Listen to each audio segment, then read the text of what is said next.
Сайн мэцэн.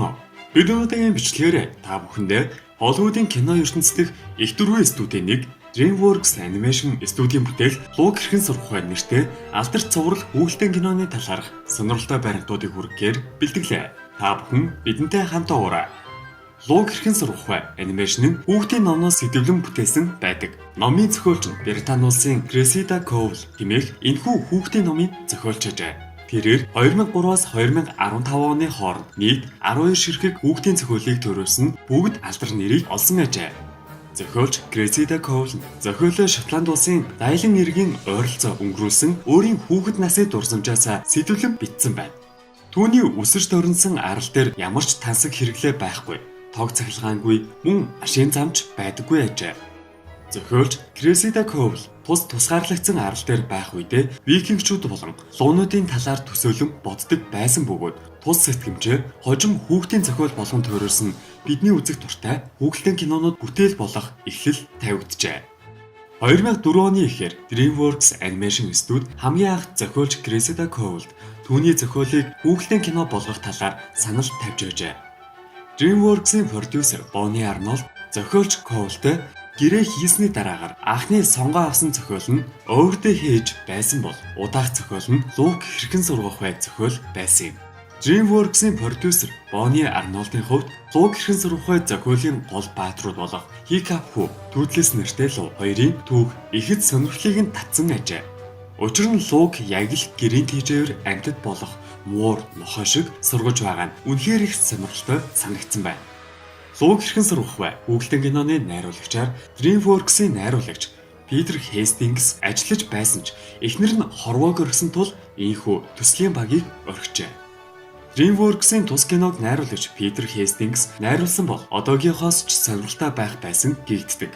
Учир нь түүний бүтээлүүд хөгжилтэй, жаргалтай өнгө төрхтэй, өөрийн гэсэн онцлогийг гайхалтай харуулдаг байв. Луг хэрхэн сурах вэ? Хүүхдийн киног бүтээх үеэр эхний 4 жилийн хугацаанд ямар ч ахиц дэвшил байхгүй байв. Эцсийн кино төслийг найруулагч Сандерсонд хүлээлгэн өгснөөр DreamWorks студийн асуудал болоод байсан тус киног Сандерсон найруулагч 15 сарын дотор найруулж дуусгаснаар Луг хэрхэн сурах вэ кино 3 жилийн хугацаанд бүтээгдсэн түүхтэй ажээ. Найруулагч Сандерсон Луг хэрхэн сурах вэ кино төсөл дээр ажиллаж эхлэх үед DreamWorks студийн захирал Jeffrey Katzenberg түүнд 3 даалгаврыг өгсөн байв. Үүнд викингчүүдийн жижиг омогдох аав хүү хоёрын харилцаа, хамгийн догшин Луг ялснаар ялалт байгуулах, үзэгчдэд тус хүүхдийн киног Harry Potter кино шиг сэтгэгдэл төрүүлэх хэрэгтэй шүү гэсэн шаардлагуудыг өгч байжээ. Викингчүүд хэмээх номын цувралд морьтой ковбойчууд луутай хоршин амьдарч буй талаар их гардаг ажээ. Найруулагчид уг санааг баг зэрэг өөрчлөн викингчүүд болон луунаар хамтран дайснуудынхаа эсрэг тулдаж буй адал явдлаар харуулсан байна. Кино агуулгын хувьд викинг омгийн Hiccup хамгийн бага нь бөгөөд омогтой ямар ч ач холбогдолгүй нэгэн байлаа. Мэдээж киноны эцэст бүх зүйл сайхан болж буйгаар дүрслэгддэг. Сонирхолтой нь түүтлээс нэртэй луун зохиол номон дээр жижигхэн биетэй хөвлөр явагч нэгэн төрлийн гөрөв шиг амтан байсан бөгөөд Hiccup дээр нь суувал уг амтан бараг бяц дарахаар байжээ. Цаашлаа зохиолын 60 дахь бүлэг хүртэл Hiccup энэ бяцхан амтанг ундаггүй ажээ. Тиймээс кино багийнхан киноны үйл явдлыг сонирхолтойгоор өрнүүлэхийн тулд кинонд тус гөрвөл шиг амтны биеийн хэмжээг томруулан сүр хүчит луу болгон дүрсэлсэн ажээ. Анх түүтлээсийн дүрийг эхлээд чор шиг дүрслэх гэж байсан ч ажилчид DreamWorks студийн дэлгэсэн дээрх хар ирээсний зургийг харснаар түүтлээс лууны төрхийг хар муур шиг төрхтэй болгон өөрчилсөн байна. Түүтлээс лууны биеийн төрхийг муур, нохой, морь, салмандр загас гэх мэт амьтдын биеийн хэсгүүдээс авч бүтээжээ. Мөн баг зэрэг стейж хүүхдийн киноны баатрын нүрний төрхтэй болгосон байна. Hiccup-гийн амьдардаг газар болон объектуудыг амьдрал дээрхээс илүү том нүсэр харагдуулахаар хийсэн байна. Энэ нь дөрүүдийг сул дорой харагдуулах гэсэндээ биш, харин тулаантай үзэгдэл гарах үед илүү том орон зай шаардлагатай байв.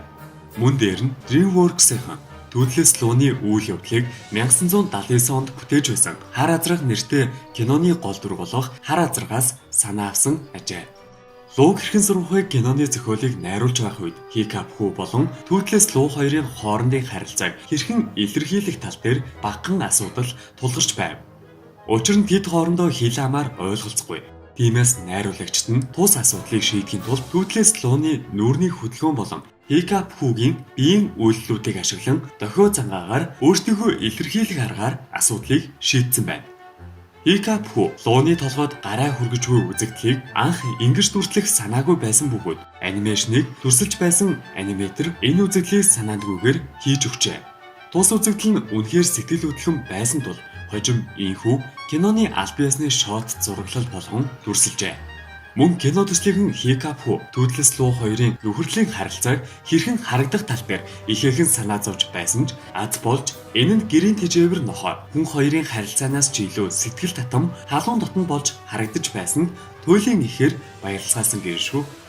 Цаашлаад кино багийнхан Toothless Claw-ны дүрийг бүтээхийн тулд кино багийнхан олон цагийн турш YouTube-ээр гэрийн тэжээвэр амьтад болох нохой муурын зам байдлыг судалж өнгөрүүлжээ.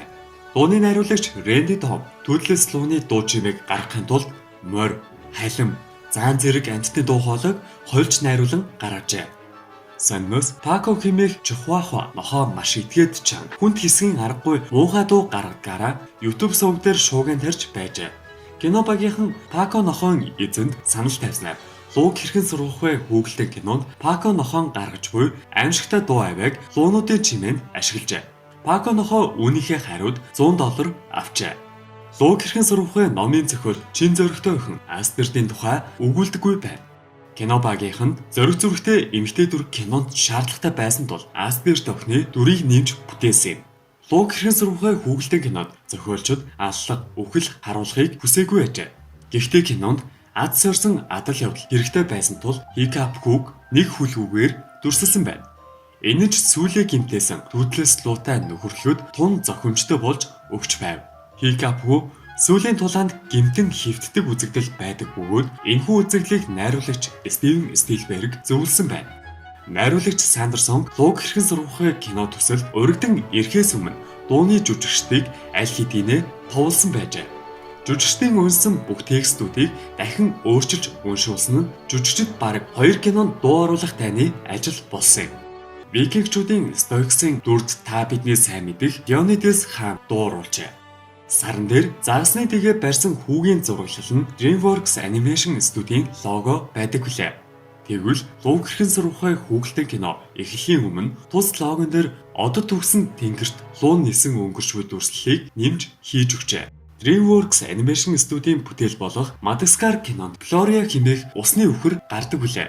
Тэгвэл Луг хэрхэн сургах вэ киноны та бидний харж буй энэхүү үзэгдлийг сайтар анзаарвал нэгэн луу усны үхэр Глориаг шүүрэн нисэж байдаг байна.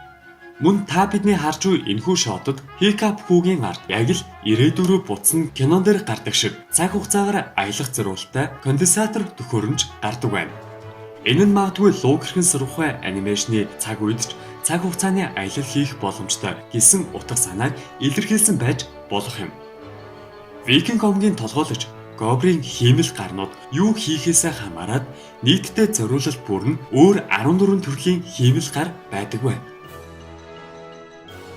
Бидний бэлдсэн энэ удаагийн бичлэг танд таалагдсан гэдэгт итгэлтэй байна. Хэрвээ танд бичлэг таалагдсан бол лайк болон коммент үлдээгээрэй. Ингэсээр бид танд зориулсан энэ төрлийн бичлэгийг илүү түлхүү хүргэсээр байх болно. Хэрвээ та бидэнтэй холбогдсон ямар бичлэг үзмээр байгаа талаар бусад санал хүсэлтээ доор хаягаар илгээх боломжтой. Анхаарал тавьсанд баярлалаа.